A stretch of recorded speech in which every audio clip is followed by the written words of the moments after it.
Maladie bipolaire ou maladie maniaco-dépressive. Trouble psychiatrique caractérisé par des graves altérations de l'humeur, donc des émotions, des pensées et du comportement. Ceux qui en souffrent peuvent passer du paradis en phase maniaque aux enfers de la dépression plusieurs fois au cours de leur vie.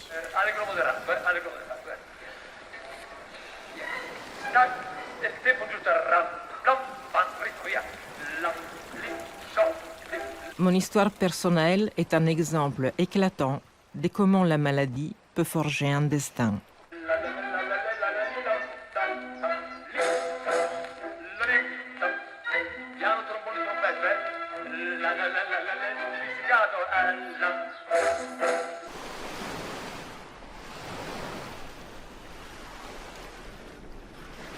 C'est l'été de mes 7 ans. Sur une plage de Toscane, ma mère, en bikini vert, fume une cigarette.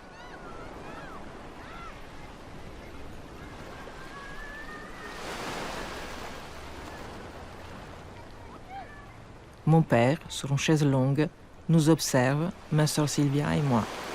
C'est elle la cadette. Nous sommes une famille bourgeoise comme tant d'autres, dans l'Italie insouciante des années 60. C'est rare de me voir jouer. Je n'aime que les livres et qu'on me fiche la paix. Je déteste les autres enfants. Ils sont ennuyeux, criards et immatures. Et moi, je suis déjà une petite misanthrope à maillot rouge. Les adultes me disent que je vis dans mon monde. Mon père me dit « Je t'entends penser ». J'ai 7 ans, je ne suis ni particulièrement jolie, ni spécialement intelligente, mais en moi s'agite la mer.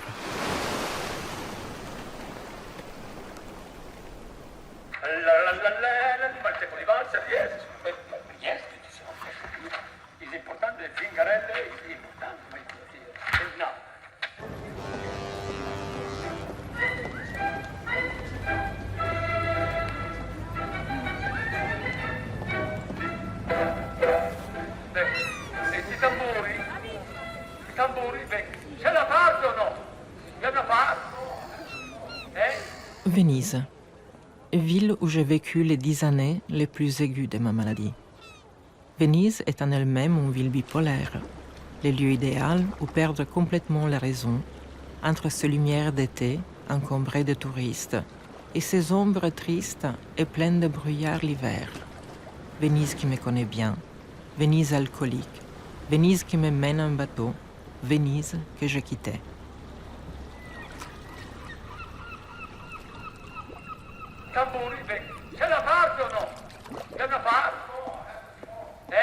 J'envie les gens qui s'emmerdent dans la vie. Chez moi, c'est les cirques pandaires et les balles de pompiers tout le temps.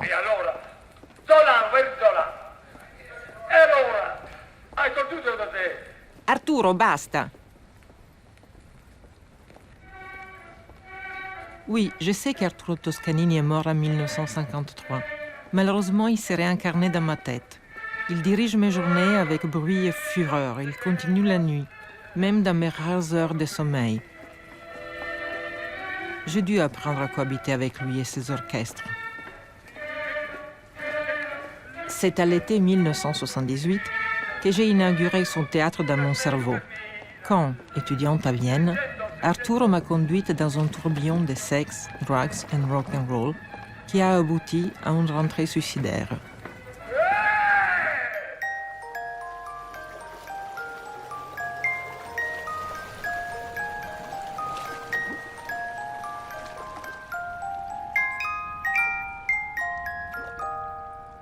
Ensuite, j'ai eu la chance d'être diagnostiquée bipolaire de type 1 à l'âge de 30 ans.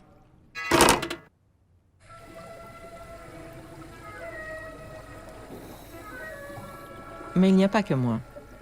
Parmi mes amis, il y a la brune Laurence et la blonde Frédéric.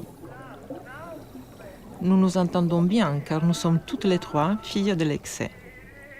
Notre maladie nous a fait devenir sœurs et nous en parlons souvent. Les hommes, eux, au contraire, ne savent pas quoi faire de leur mal-être. Ils se terrent dans leur silence et s'engouffrent dans la dérive.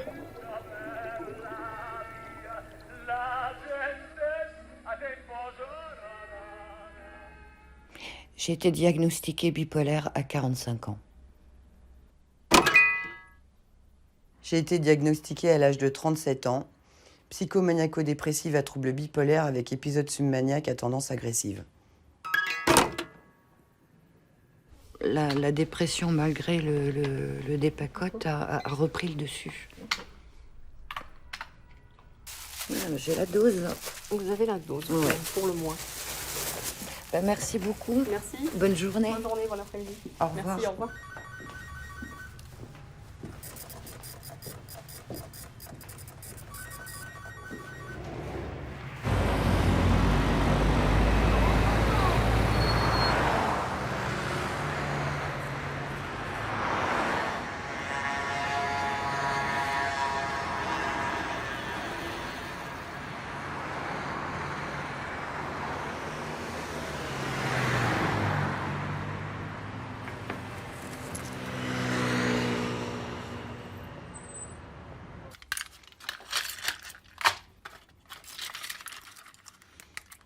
Un, 2, 3, 4, 5, 6.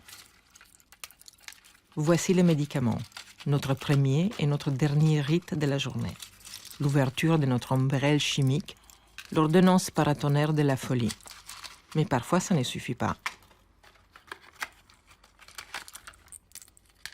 Après une longue période d'adaptation, je suis finalement stabilisée depuis 5 ans. Ma formule magique est 2,5 anafranil 75, 1 séroplex 10 et 2 lamictal 100 par jour. Mon coût pour la sécurité sociale, étant considéré comme adulte handicapé, est de 73,02 € de médicaments plus 60 € de séances chez mon psychiatre par mois. En cas de panique, 2 comprimés de Valium dont le coût est difficile à déterminer car une boîte de 40 comprimés vaut à peu près 1,50 €.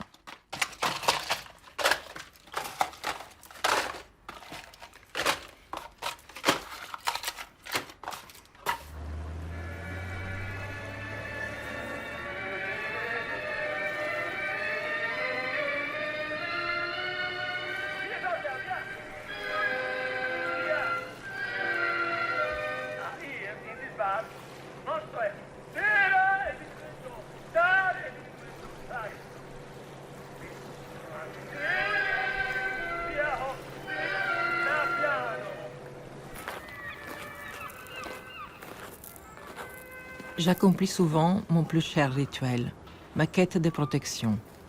Je suis morte dans l'âme, mais je suis aussi vivante. Je me glisse dans les cimetières, sur la pointe des pieds. Je vais parmi les morts abandonnés aux pierres cassées. Je vais sans presque respirer, car je suis un imposteur.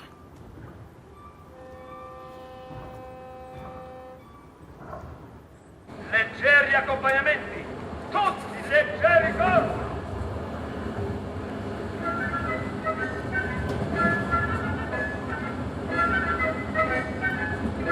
E piano comincerà la venire. E piano.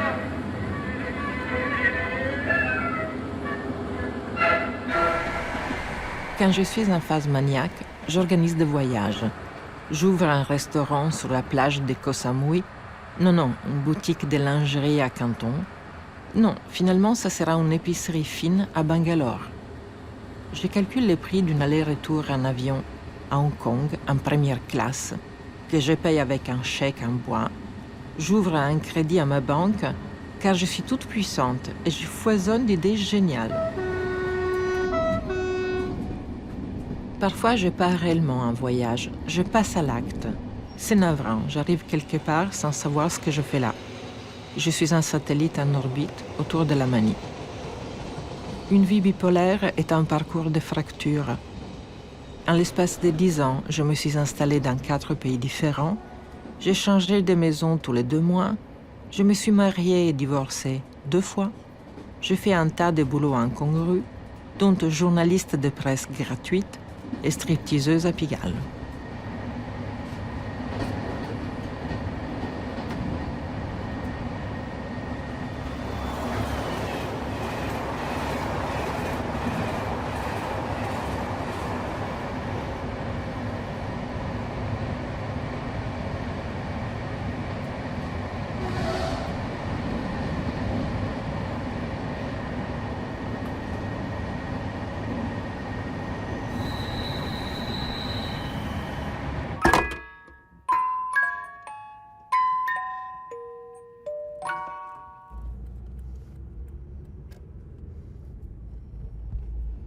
crois que je me vois bien dire au médecin, tiens. Vous savez, docteur, je prends pas tous les médicaments que vous m'avez donnés. Ah bon? Vous savez que c'est dangereux? Ah oui, je sais que c'est dangereux. Vous savez qu'il peut y avoir une chute? Oui, je sais qu'il peut y avoir une chute. Mais j'aime bien être au bord du précipice, moi. Voilà.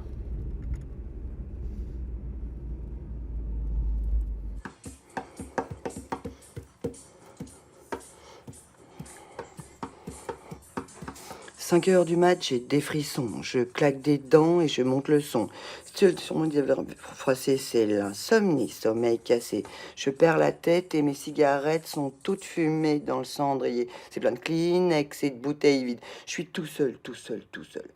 Pendant que Boulogne se désespère, j'ai quoi me remplir un dernier verre. Clac, fait le verre en tombant sur le lino. Je me coupe la main en ramassant les morceaux. Je stérilise les murs qui dansent. L'alcool, ça grise et ça commence. Yeah, yeah, yeah, yeah. Font les moutons sur le parquet. Et à ce moment-là, qu'est-ce que vous avez fait? Je crois que j'ai remis la radio. Chacun fait ce qui lui plaît, plaît. Chacun fait ce qui lui plaît, plaît. Toutes les étoiles qui brillent. Et qu'est-ce qu'elles ont à me dire, les étoiles? 6 heures du mat, faut que je trouve à boire. Liqueur forte ou café noir. Je brûle un feu rouge, police patrouille, je serre les fesses, y a rien qui presse. 4, 5 francs ma rose, crie le petit chose dans le matin rose, garde mon nom digne sous ses comptines. Chacun fait. La vache! Merci ma Vas-y, enlève tes coudes si t'as mal au C'est une pied. super soirée. J'ai adoré. Tranquille, hein? Oh putain, c'était super. Aïe. Tu m'as fait Mais bon, ça fait rester avec une fois par mois, ça fait du bien.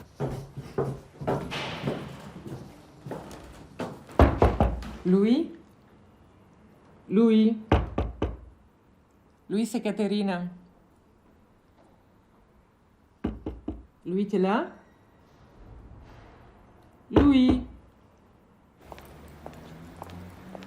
Louis est le fils que je n'ai jamais rêvé d'avoir. Je l'adore. C'est un musicien de grand talent qui passe ses journées à essayer de l'oublier. Je ne le laisserai jamais tomber.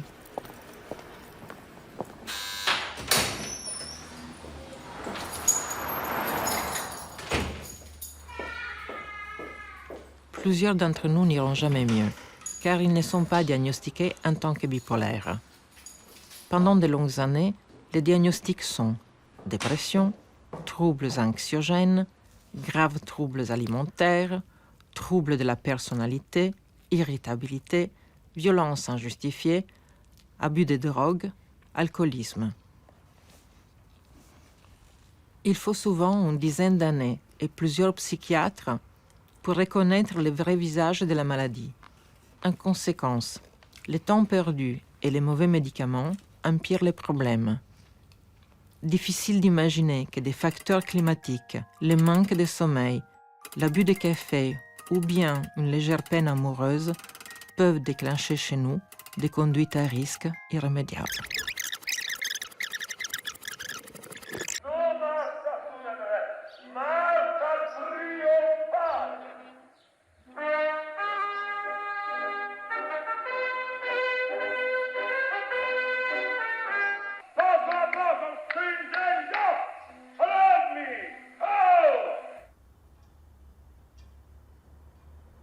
Nous sommes altruistes, ironiques, brillants, créatifs, spirituels, voire mystiques et solidaires. Pourtant, tout nous blesse et nous restons incontestablement fous.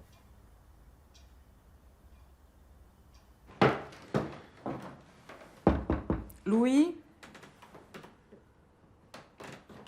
Louis?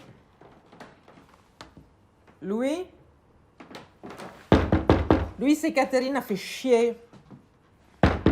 Louis, je sais que tu es là. Allez. Merde, sors de là, non? Il vous arrive encore de penser à la mort?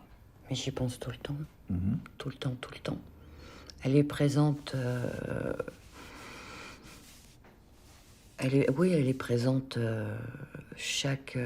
je dirais pas chaque minute, mais à un moment, elle... oui, comme je vous disais, elle me passe devant les yeux et Et il y a tous mes morts qui reviennent. Bon, et ma propre mort aussi. Mais c'est même pas celle-là qui m'inquiète le plus. La récidive actuelle, elle est apparue dans quelles circonstances? Bah, c'est assez étrange parce que je l'ai pas senti venir. Ma chef de service, que j'aime bien puis qui m'aime bien en plus, la veille faisait mon évaluation annuelle et tout s'est bien passé. Elle était contente de moi. Enfin, il y avait aucun problème. On a des très très bons rapports. Donc voilà, j'ai fait mon évaluation. Et le lendemain matin, je me suis levée comme pour aller au boulot. Je me suis préparée. J'ai été embrasser mon compagnon. Et ben, il m'a dit à ce soir. Et là, je me suis effondrée. J'ai dit non, je peux pas. Je peux pas y aller. D'accord.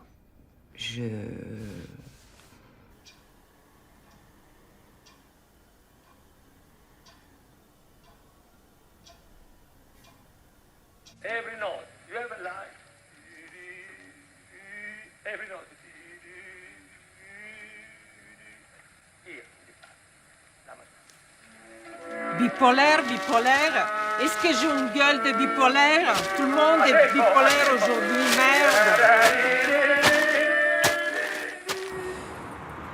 La culpabilité. Être coupable d'avoir une maladie comme ça. Ouais. Je me suis dit que par rapport à l'ampleur de la maladie, que j'avais dû faire une connerie dans une vie antérieure. Et en même temps, je suis presque chanceuse, contrairement à d'autres maladies, parce que je mourrais pas de ça, en tout cas. Quoique, ça dépend. Un coup de déprime, je pourrais avoir envie de sauter par la fenêtre. Ce serait faisable. Il faudra juste en avoir l'idée. L'idée de se dire, je veux pas mourir, mais j'en ai juste marre de vivre comme ça.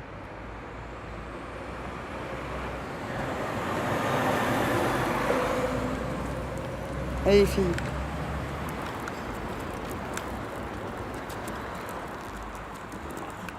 Avant, je promenais mon fils, il était plus petit. Puis aujourd'hui, il est aux premières loges, le pauvre. Je me mets à l'engueuler pour rien. Puis après, je pleure. Mais je pleure pas pour me soulager. Je pleure parce que je me sens coupable de lui avoir fait vivre un moment naze.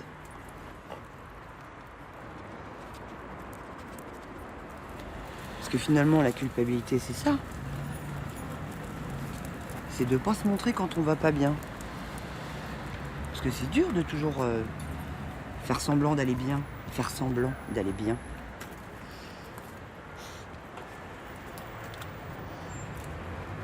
J'ai pas bossé pendant des mois. Parce que j'étais trop malade, parce que j'étais intoxiquée de médicaments. Parce qu'il fallait que je fasse dormir mon cerveau pour arrêter de penser. Si j'avais pas repris mon boulot, je sais pas où je serais aujourd'hui. Sûrement un endroit où, justement, peut-être que personne ne me verrait plus. Allez les filles, on va se rentrer. Hein?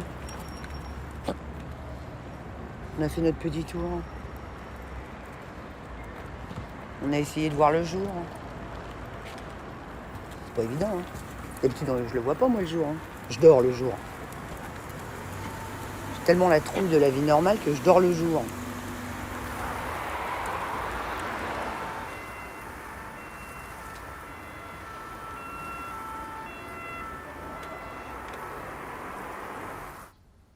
Chérie, je suis certaine que je redeviens folle. Je pense que nous ne pourrons pas vivre une seconde fois une épreuve aussi terrible. Et cette fois, je m'en sortirai pas. Je commence à entendre de voix et je ne peux plus me concentrer. Alors je vais faire ce qui me semble la meilleure chose à faire. Tu m'as donné le plus grand bonheur qui soit. Tu as été plus parfait que n'importe qui. Je ne crois pas que deux personnes aient été plus heureuses que nous jusqu'à cette maladie terrible me frappe. Je ne peux plus combattre.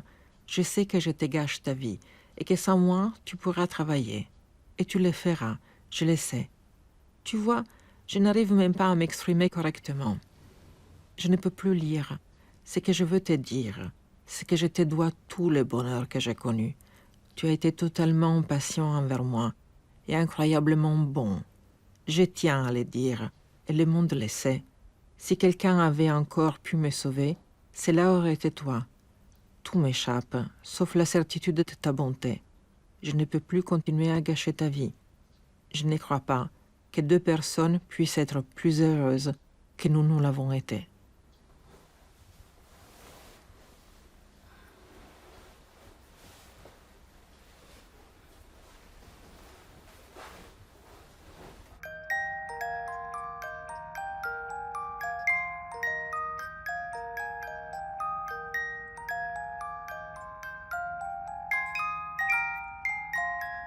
Moi, personnellement, je préfère les médocs quand je me suicide. J'en C'est ai plus fait doux. 2. C'est mieux, non? C'est plus doux, oui. Ouais. Mais toi, tu as essayé de te pendre quand même. Oui, mais enfin, j'avais 8 ans, donc... j'avais 8 ans, donc je sais pas si c'était un jeu ou une réelle envie d'en finir. Ça, j'en sais rien. Mais autrement, pour ma deuxième, oui, j'ai pris des cachets parce que je pensais que dormir, c'était quand même plus doux. S'endormir tout doucement, parce que je veux pas avoir mal. Ah oui, c'est ça. Surtout, il faut pas Voilà, avoir mal quand on se suicide. Non, non, surtout pas. Et... Parce qu'on a déjà suffisamment mal, non? Ouais, c'est ça.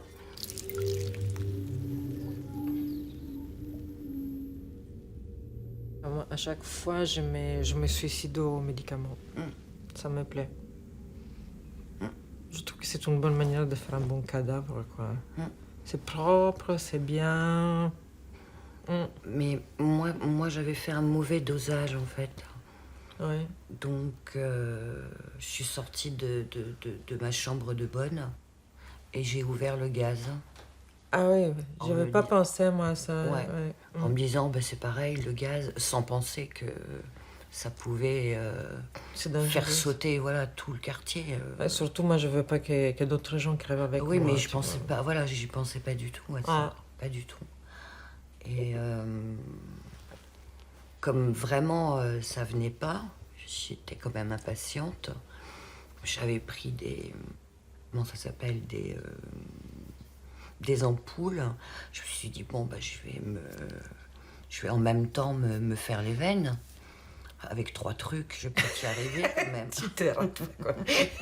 Mais ça se cassait dedans parce que c'est très fragile, les trucs des ampoules. C'est nul, ça. Puis j'ai quand même fini par tomber dans un sommeil très, très, très, très, très profond. Très, très profond. Et en fait, c'est une dame qui a sauvé le quartier. Parce que, et moi en même Et du temps. coup, oui. En même temps. Ça, c'est- Parce que quand elle est rentrée dans l'immeuble et qu'elle a senti le gaz, elle est montée tout en haut et puis elle a éteint la bouteille de gaz. Et puis, comme je répondais pas, elle a appelé les pompiers. Et puis, à ce moment-là, j'ai ouvert les yeux. J'étais dans la civière, certainement. Et j'ai vu une énorme tête de pompier rouge, un cauchemar, qui transpirait. Et, en fait, moi, j'étais comme ça. Hein.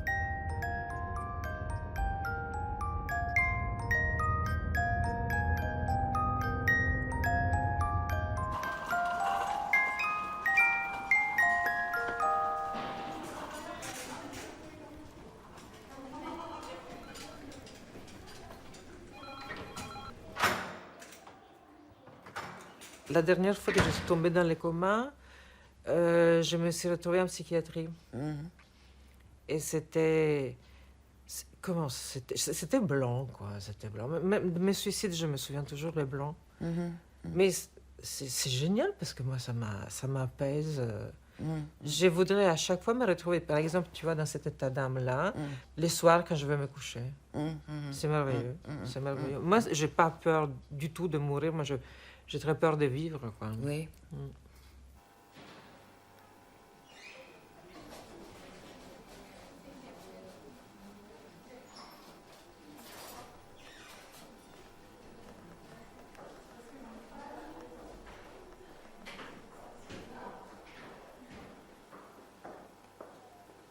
Moi, ça m'arrive de vouloir mourir sans aucune raison, tu vois. C'est... Je me réveille le matin, la première chose auquel je pense, Pense à c'est... la mort. Voilà, Oui. comment je peux arrêter de vivre aujourd'hui. Oui. Donc j'essaye toutes les combinaisons possibles, les solutions plausibles, et pour ne pas mourir mal. Oui. Oui. Donc c'est un médicament avec l'alcool, une pilule pour ne pas te faire vomir, par exemple. Oui, parce que si t'en prends trop... Oui, si tu en prends trop, tu peux vomir, tu vois. Donc il y a même ça dans ma recette magique pour me suicider.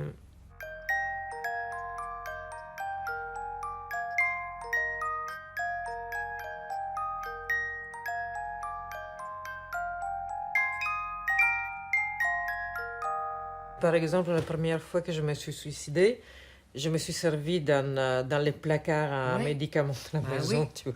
Bien J'ai sûr. pris tout ce qui sûr. prenait ma mère, j'ai tout pilé et j'ai pris un verre de lait et j'ai tout avalé. Ouais. Et je suis partie à l'école comme ça. Et c'est à l'école où j'ai Ah perdu oui. connaissance. Ouais, ouais. Ah oui, t'es pas resté chez toi. Non, moi je voulais mourir parmi mes potes, quoi. Ah ouais. J'adorais mes copains de classe. C'était très sympa à l'école. Donc je me suis dit, voilà, je me fais un cadeau, je vais mourir parmi mes potes. Tu vois, le problème, c'est quand on se rate. Voilà, oui. Tira e diminuendo, dare e diminuendo, dai. Via, tranquilli, via, piano.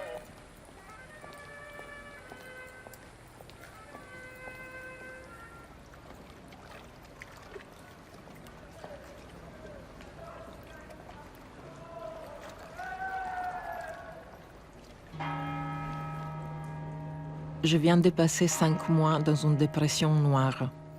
Brutalement, je vais mieux, sans savoir pourquoi. C'est à ces moments-là que le mauvais génie maniaque se réveille et transforme la puissance négative en force destructrice. C'est l'alerte rouge. Je peux craquer à chaque moment.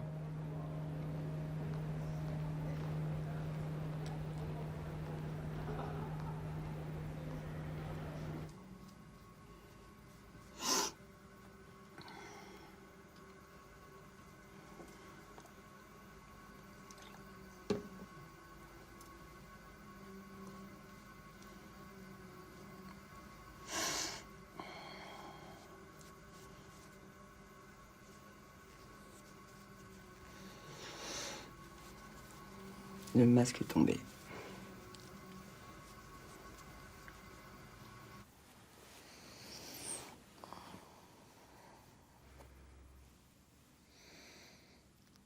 Mais le pire, c'est la nuit. Je vais me coucher de plus en plus tard, tant je redoute ces moments. Je suis très fatiguée. J'ai travaillé beaucoup. Je suis allée faire des courses. J'ai payé des factures. Je n'ai pas annulé mes rendez-vous. Et j'ai même bu 3 verres de vin ce soir. Mais le sommeil me fuit. Et moi, je fuis le sommeil. J'ai peur de dormir. Et j'ai la terreur de ne pas dormir. Je lutte toute la nuit. Mon cerveau court à 1000 à l'heure. Je sais que si je charge ma dose de somnifères, je serai incapable de travailler demain. Méditer? Comment figer mes pensées? Boire encore et encore? Quelle angoisse!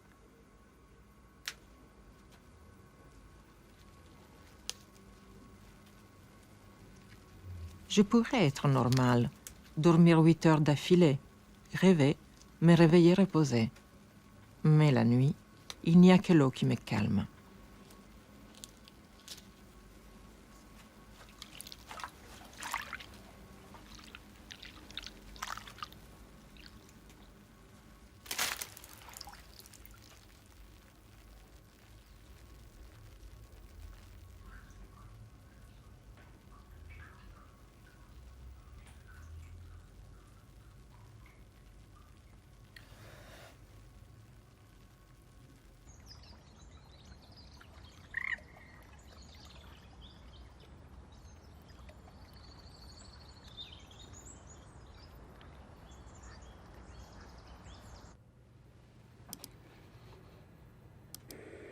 Avec l'âge, je suis devenu plus fort.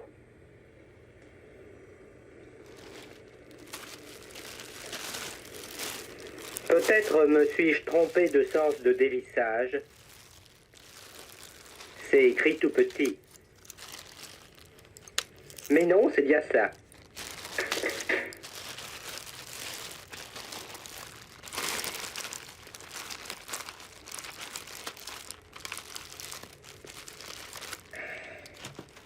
À ce stade, plus moyen de dévisser ou de revisser. C'est le no man's land. Il eût mieux valu ne pas commencer à dévisser. Reste la solution artisanale.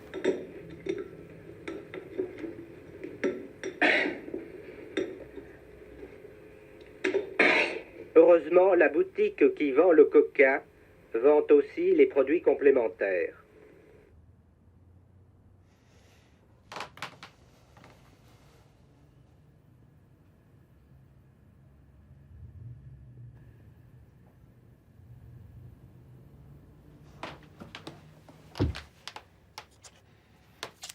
Nous, les bipolaires, nous avons tous quelque chose, une étrangeté d'âme, un décalage, une vulnérabilité qui peut se muer en talent. En suivant une alchimie mystérieuse, liée au constant et rapide croisement d'idées qui virevoltent dans notre esprit, la fulgurance peut devenir un coup de génie, une invention, une inspiration heureuse. Ça a donné des poètes tels que Byron et Pushkin, des écrivains comme Balzac, Fitzgerald et Hemingway, ainsi qu'un compositeur comme Mahler ou Rossini, des sculpteurs Michel-Ange et Cellini, les peintres Caravage et Gauguin. Plusieurs bipolaires ont été aussi des grands hommes d'État, Lincoln, Robespierre, Churchill. Eux, ils ont tous eu beaucoup de chance.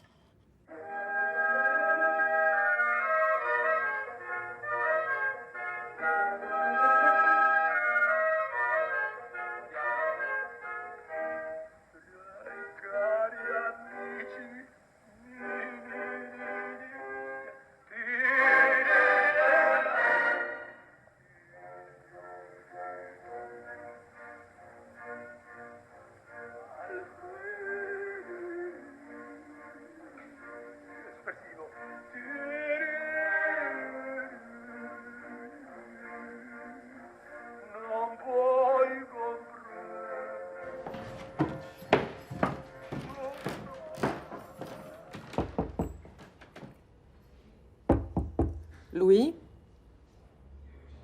Louis? Je sais que tu es là. Louis? Louis, ouvre-moi, s'il te plaît. Ouvre-moi, c'est Caterina. T'as rien à craindre.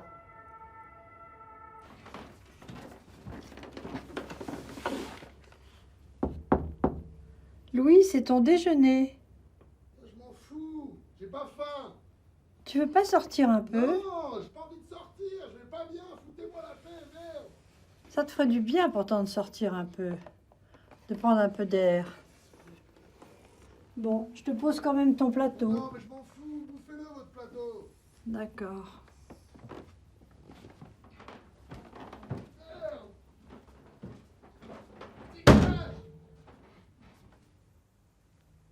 Oui, il est ici, il est chez moi, mais il veut voir personne. Ouais. Ça dure depuis maintenant presque un mois. Oui, je suis inquiète parce que on ne sait jamais quand ça va se terminer, on ne sait jamais comment ça va se terminer. Et on a cette épée de Damoclès terrible et on est incapable vraiment d'aider. Enfin, du moins moi, je ne sais pas comment faire. Et il faut attendre, on ne peut pas lui parler parce qu'il est extrêmement, je dirais, non pas agressif dans les gestes, mais agressif dans sa parole. C'est très angoissant pour l'entourage, enfin, peut-être pas pour l'entourage, mais pour sa mère. Et puis c'est tellement pénible de voir souffrir son enfant, parce que c'est extrêmement douloureux d'assister à ces états comme ça,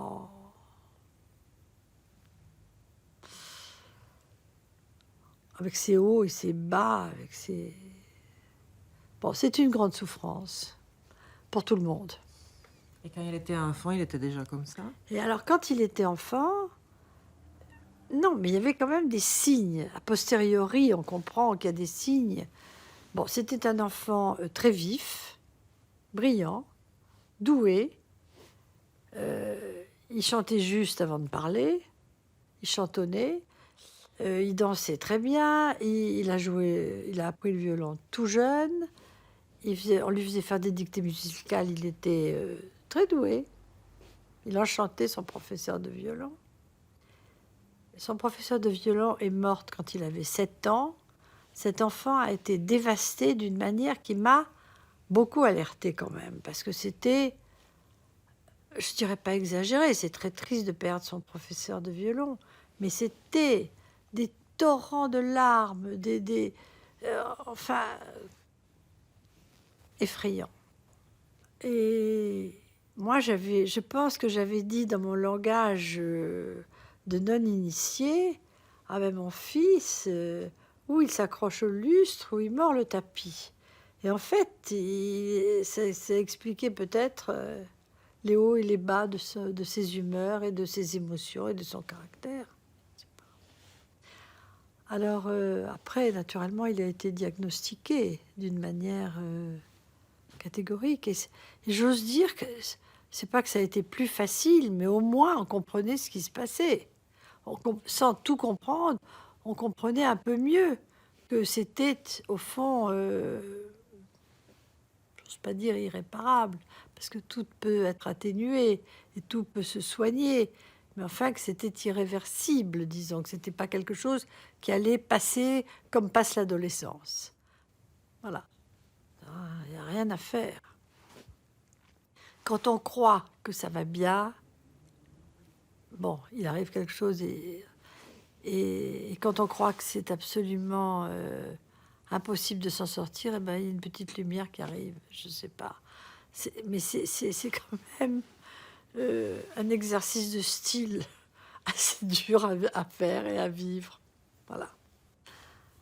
Mais depuis, au fond, qu'on a réalisé cette maladie c'est très pénible, très forte, ben, je m'aperçois que dans mon entourage, les gens parlent plus facilement.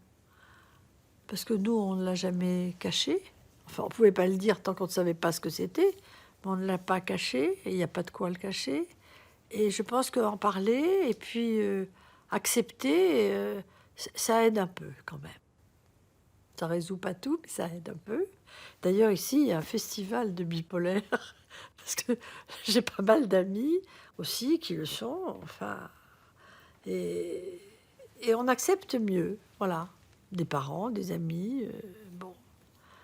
Mais j'ai l'impression que c'est une maladie dont je n'avais jamais entendu parler dans ma jeunesse, mais probablement, il devait y avoir plein de bipolaires qui s'ignoraient. On disait juste, ils sont bizarres. Ils sont un peu bizarres. Ils sont un peu excentriques et ils sont un peu lunatiques, voilà.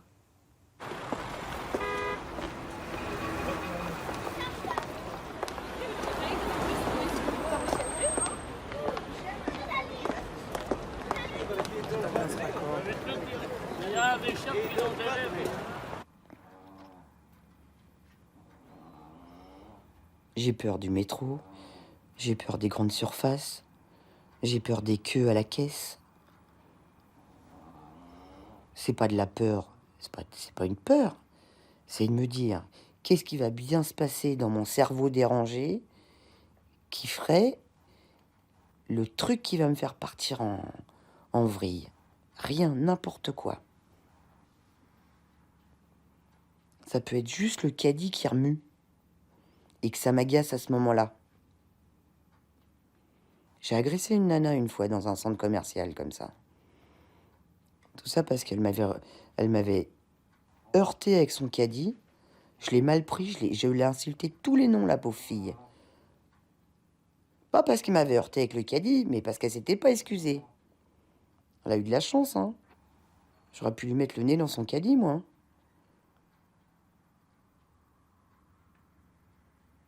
C'est vraiment pas une partie de plaisir. Déjà, je suis pas descendue de chez moi, que je me demande comment ça va être.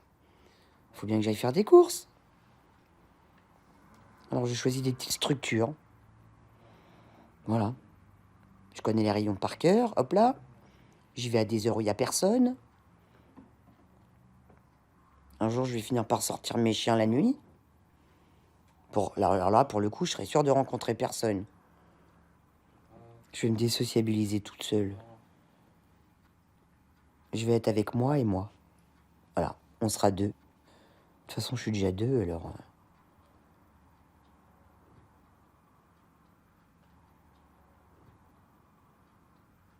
Ah ouais, mais comment c'est bon quand c'est des moments super forts où tu te sens le roi du monde. Je suis le roi du monde. La puissance, la force. Alors ça, c'est grandissant, ça. Une énergie, mais... Il y a des fois, j'ai l'impression d'être 10. Mais je suis toute seule. Mais j'ai l'énergie de 10.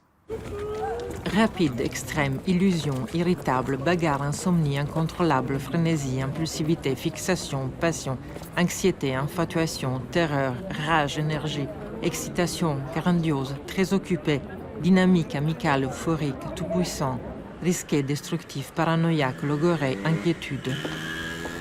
La manie n'est pas glamour. Pericolo, danger, Achtung, urgence.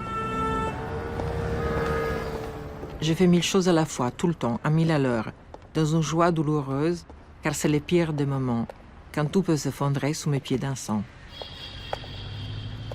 Je bois, je fume, je sniffe, mes instincts partent en vrille, je lagnaque, je surfe sur ma vague, je sors, je prends ma voiture, je klaxonne, je dépasse, plus vite, je vole comme un cerf-volant, je danse, j'offre à boire à tous, je m'éclate. Boum, boum, fait la musique. Je suis forcée de séduire, sans plaisir, dégoûtant. Berk. C'est plus facile de dire oui que de dire non. Demain, tout recommence. Mais moi, je ne vous aime pas.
La dépression est ton état naturel. Quand elle te mord, elle ne te lâche plus. Tu te mets à faire des choses que tu ne devrais jamais faire. Tu te traînes par la maison, serré dans une vieille robe de nuit, toute moche et sale. Tu bouffes n'importe quoi, tu fumes 3 paquets de cigarettes par jour. Tu vas mal. Tu ne sortiras plus de ton lit. La dépression te recouvrira de son grand drap noir. Par contre, t'as passé tes nuits à danser avec ton casque sur la tête, à ululer à la lune et à peindre ta cuisine. Puis, tu t'abandonnes sur ton canapé, la télé est tout le temps allumée, ça te fait sentir moins seul. Et tu regardes les aventures d'Hélène et les garçons et de Julie Lescaut, les télé-shopping. Tu regardes sans voir, sans volume. Tu t'es fait toute petite. Tu es minable. Tu es coupable. Personne ne doit te voir comme ça.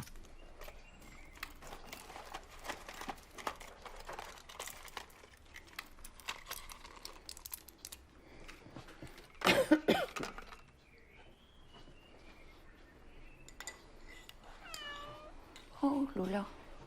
Coucou, ma Lola. Bonjour, ma Lola.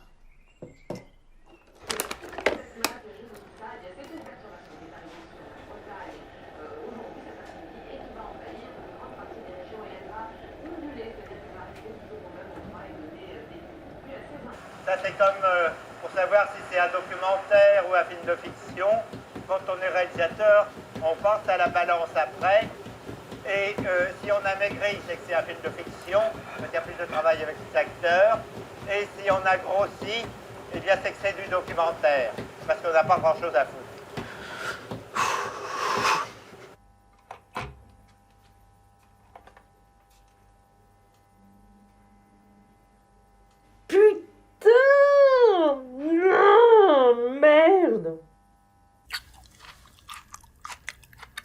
Avec le temps, je sais que mes troubles alimentaires annoncent le début d'une grosse crise délirante. Je me pèse 30 fois par jour et je vais me coucher tant c'est déprimant. J'essaie de me dominer en dominant mon appétit. Je me prends la tête avec des régimes plus fous les uns que les autres. Je pense que si j'arrive à contrôler mon poids, j'arriverai finalement à vaincre ma maladie.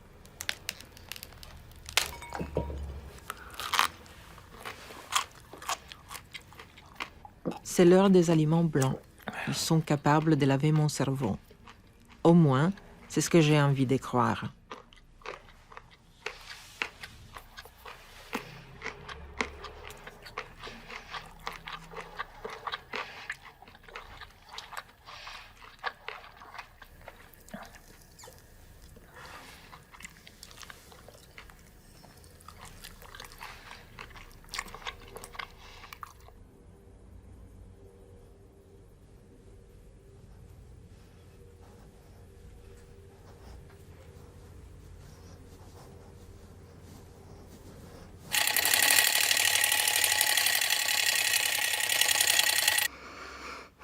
Oui, oui, oui. Je peux te parler de l'hôpital psychiatrique. Je suis allée au bout de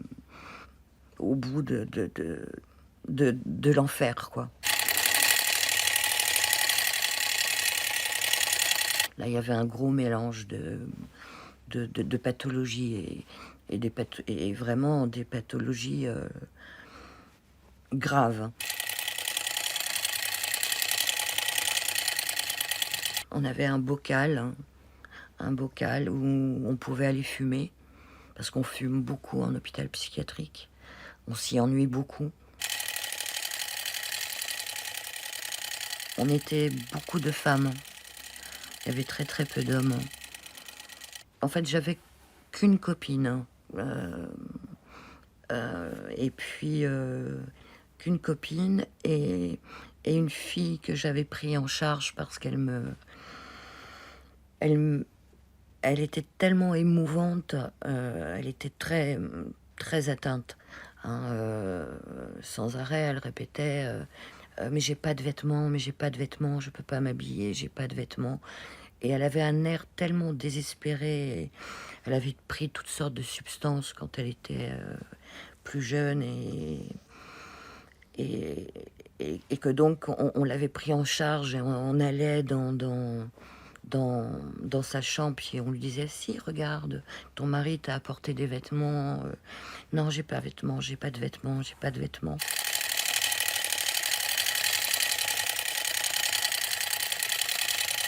On mangeait aussi beaucoup de bonbons, on s'échangeait beaucoup de bonbons. Et ce qui était très très drôle, parce qu'il arrivait des choses très très drôles quand même. Le soir, moi quand je me couchais, bon, il me donnait un Stilnox, plus un Imovan après, pour vraiment me tasser, pour être sûr que je dorme. Je mettais toujours la tablette qu'on met dans les hôpitaux pour manger. Donc avant de m'endormir, et puis je mangeais des gâteaux, des bonbons, etc. Et puis en général, avant de m'endormir quand même, je remettais la table sur le côté. Et puis un matin, je me réveille et je vois la table sur moi. J'avais certainement pas eu le temps de la ranger. Puis je me suis dit, on m'a mangé mes gâteaux. Donc au petit déjeuner, je dis aux filles, je fais, vous vous rendez compte, il y a quelqu'un qui est rentré dans ma chambre. Il a mangé tous mes gâteaux et mes bonbons. Ça fait peur. Et puis il y en a une qui me répond, qui me dit, mais tous les soirs, il y a une fille qui rentre dans ma chambre et elle me décrit, j'avais la coupe au carré à l'époque. Et elle me décrit et tu dis, mais c'est moi ça, c'est... Et en fait, je sortais et je rentrais dans leur chambre et je leur bouffais leur gâteau, mais dans un état d'hypnose, quoi, total. Donc ça, c'était les médicaments et je déambulais, en fait, malgré les Imovane, malgré tout ce qu'ils me donnaient. Donc il y avait quand même pas mal de choses cocasses. On riait beaucoup aussi. On pleurait beaucoup aussi. Voilà, dès qu'il y en a une qui pleurait, il y avait une solidarité. On se regroupait autour d'elle et on l'écoutait ou on lui parlait pas, mais on était très très solidaires les unes des autres.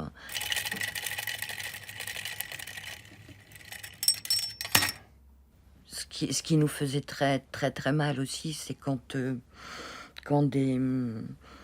des copines, dont celle qu'on avait pris en charge, qui avait jamais de vêtements, rien du tout, quand on l'envoyait en sismo, ce qu'on appelle la sismo, ce qu'on appelait les électrochocs autrefois.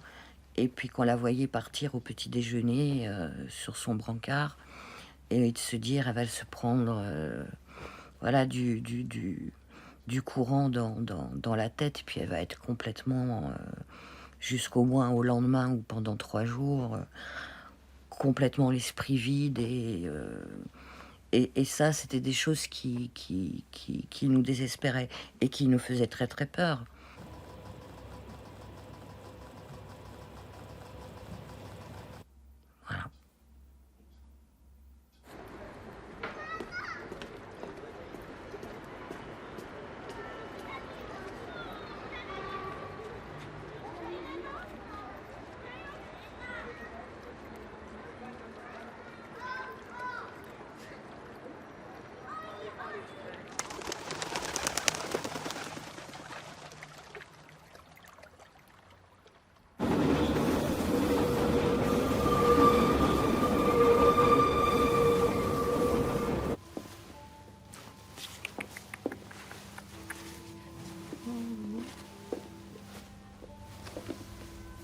Pas facile à ranger, mais c'est bien.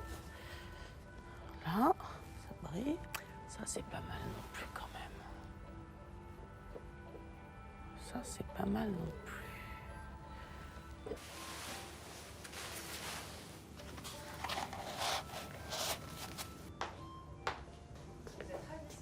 Merci. Ah oui, elle va très bien.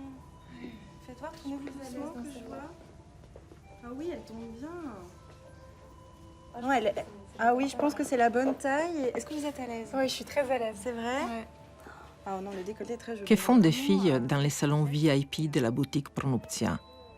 Elles essayent des robes, des accessoires, s'exercent à marcher sur des talons hauts, prévoient un budget, une coiffure, un lieu pour leur réception, se prennent la tête sur les plans des tables.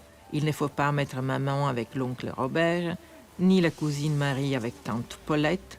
Tout ça fait partie du cours de la vie. Mais moi, qu'est-ce que je fais moi dans une telle boutique? Rien d'autre qu'une crise maniaque.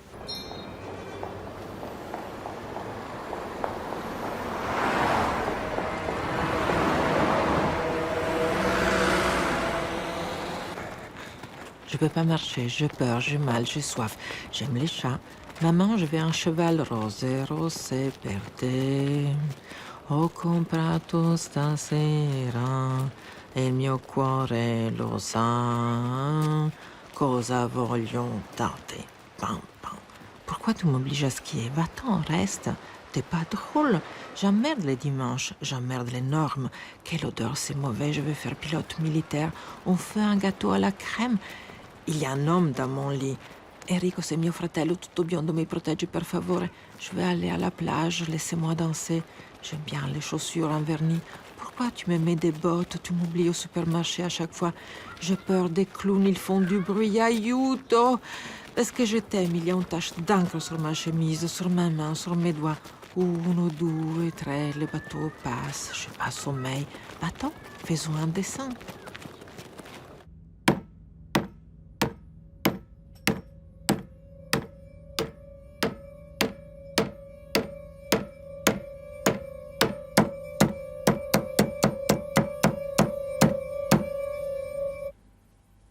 Mais bien sûr que je suis contente.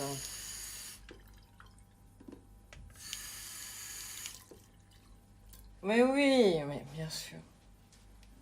Mhm. Oui. Non, mais c'est super. Voilà. Ouais. Oui, oui.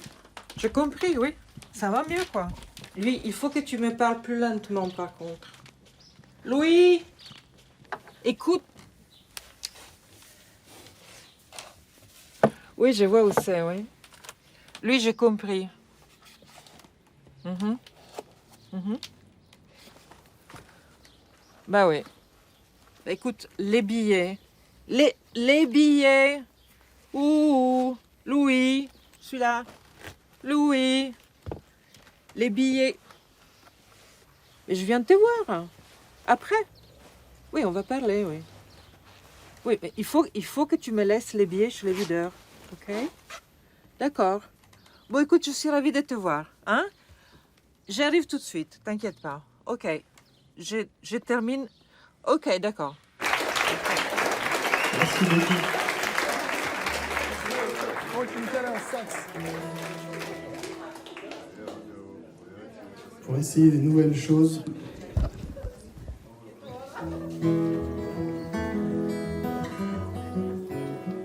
T'arrives à te relire?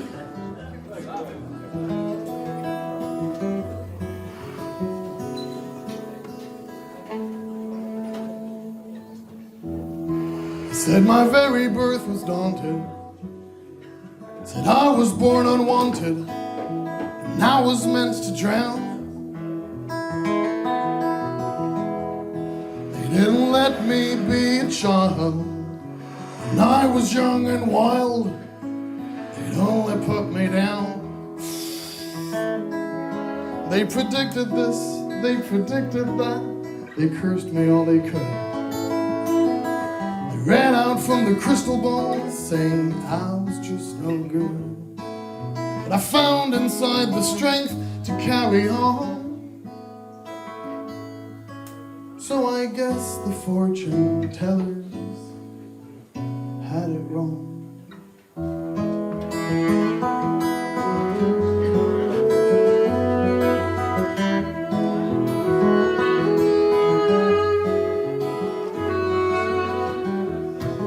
Addicting stuff and cursing all they can. Tell me that I'm just a joke, never be a man. I just had to put my story in this song.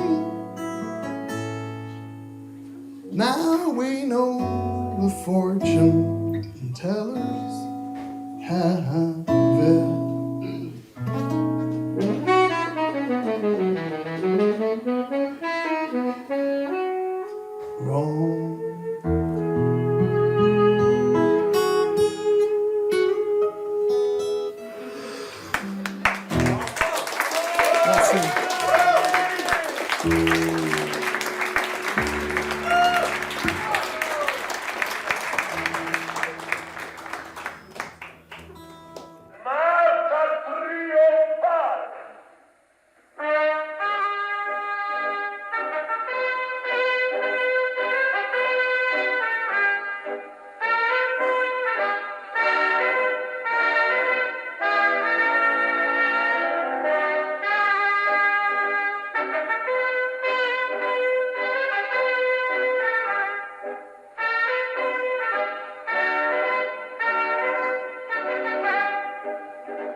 pan, vero?